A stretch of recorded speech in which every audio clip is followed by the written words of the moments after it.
Namaste student. Today we are going to learn second topic of third chapter LCM and SCF. That is second topic is factorizing a number into its prime factors. म्हणजेच काय संख्यांचे मूळ अवयव कसे पाडावे हा जो दुसरा मुद्दा आहे लसावी मसावी या प्रकरणाचा तो आज आपण पाहणार आहोत. त्याच्यासाठी आपण एक एक्झाम्पल घेऊ. पहिलं एक्झाम्पल काय सांगतं बघा. Write the number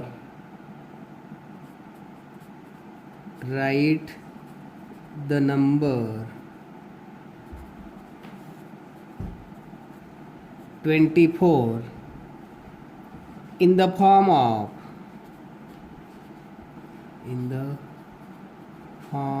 of the product of its prime factors.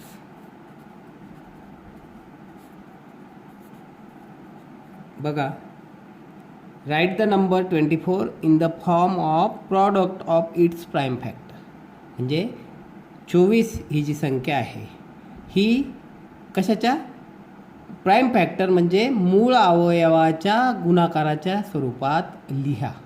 आता आपल्याला मूळ अवयवाच्या गुणाकाराच्या स्वरूपात 24 ही नंबर जर लिहायचा असेल तर त्याचे फॅक्टर्स पाडावे लागतील.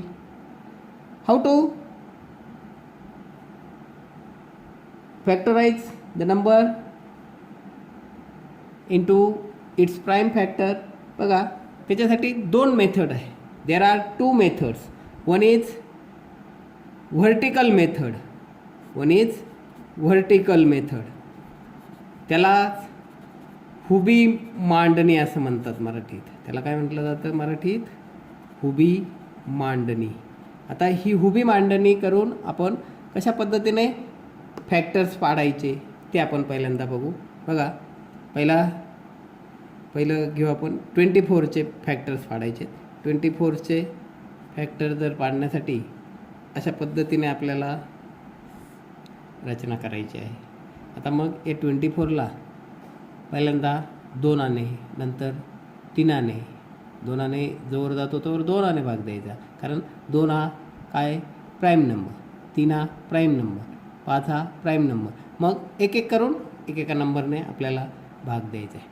2 मग 24 डिवाइड बाय 2 म्हणून 2ने त्याला भाग देऊ आपण 2.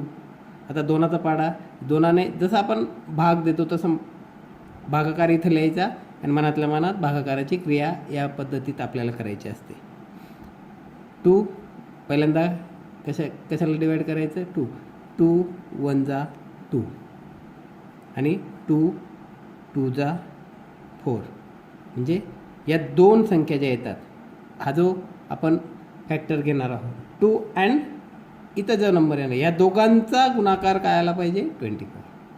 आता मग 12ला भाग द्यायचा आहे.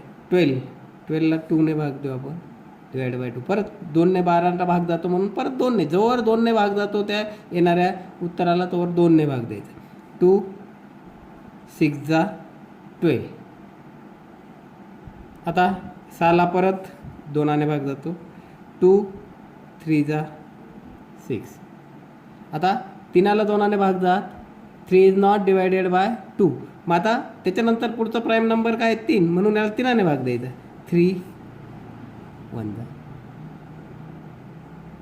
असा 1 येईपर्यंत याचे असे फॅक्टर्स पाडायचे. आणि मग हा 24चे प्राईम फॅक्टर्स काय पडले तर हे एक एक लिहायचे. 2 into 2 into 2 into 3. These are the product of prime factors.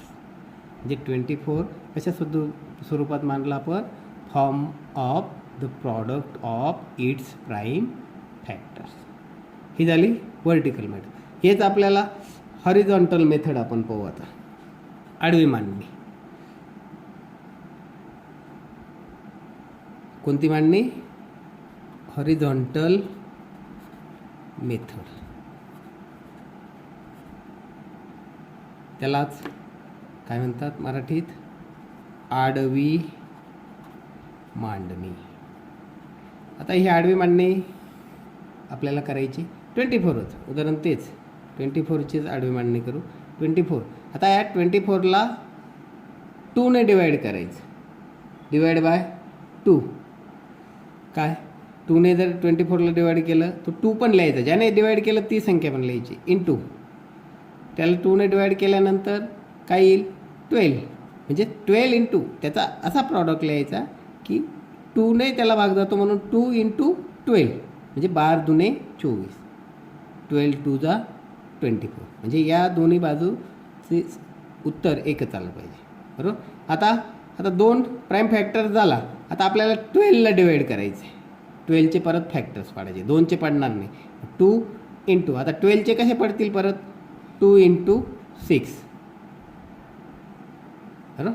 12चे म्हणजे 6 दुने 12, 12 दुने 24. बरोबर. आता पुढचं नेक्स्ट काय? 2 इंटू 2 जसंच तसा प्राईम फॅक्टर्सपर्यंत जसं. आता परत 6चे फॅक्टर्स कसे पडतील? 2 इंटू 3. म्हणजेच 24 इज प्रॉडक्ट फॉर्म काय? It's prime factor. Form of the product of its prime factor. अशा पद्धतीने आपल्याला हे मूळ अवयव हे पाडायचे असतात. आणखी हे मूळ अवयव पाडण्यासाठी आपल्याला एक पद्धत आणखी आपल्याला वापरता येते बघा.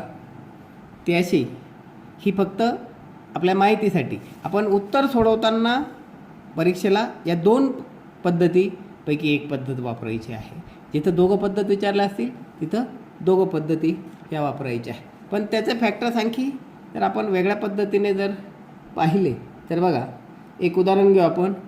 63 असं एक उदाहरण घेऊ. 63 या संख्येचे आपल्याला काय पाडायचे आहेत? फॅक्टर्स पाडायचे. आता या फॅक्टर्स याचे पहिल्यांदा 2 फॅक्टर्स आपण पाहू. बघा, याला भाग देण्याचा प्रयत्न करा. 2ने जातो का? नाही जात. 3ने जातो का? नाही जात. तसं 3ने जाईल पण डायरेक्ट आपण 7ने देऊ. बघा, 7 इंटू 9. बघा, 7 9 जा 60. म्हणजे या 2 संख्यांचा गुणाकार काय आहे? 63. 7 इंटू 9. 7 9 जा. आता 7चे परत प्रॉडक्ट पडतील का? नाही. म्हणून 7 जसाच्या तसा खाली घेतला. आता या 9चे पुन्हा प्रॉडक्ट पडतात. हे फॅक्टर्स पडतात. प्रॉडक्ट म्हणजे फॅक्टर्स पडतात. बघा, 9चे कसे फॅक्टर्स पडतील? 3 इंटू 3. बरोबर. म्हणजे आता या 3चे परत फॅक्टर्स पडतील का? नाही. मग 63चा प्रॉडक्ट फॉर्म काय येईल? 7 इंटू 3 इंटू 3. बरोबर. दुसरं एक उदाहरण घेऊ आपण. 45. म्हणजे हे जे आहे हे व्हर्टिकल, हे हॉरिझॉन्टल जी मेथड आहे तिथंच एक हा वेगळा भाग. बघा, 40 काय येईल? याचे प्रॉडक्ट जर आपण याला डायरेक्ट 5ने भाग जातो. बघा, 5 इंटू 9. 5 9 जा 45. 9 5 45. आता 5चे पुन्हा फॅक्टर्स पडत नाही म्हणून 5 जसाच्या तसा आपण घेतला. आता 9चे पुन्हा फॅक्टर्स पडतात. 9चे कोणते 2 फॅक्टर्स पडतात? 3 इंटू 3. म्हणजेच 45चे मग किती प्रॉडक्ट फॅक्टर्स आले? बघा, 5 3 अँड 3.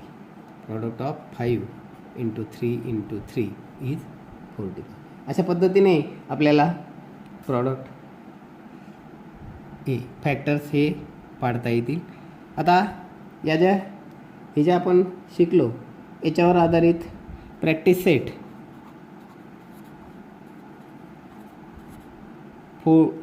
11 आहे.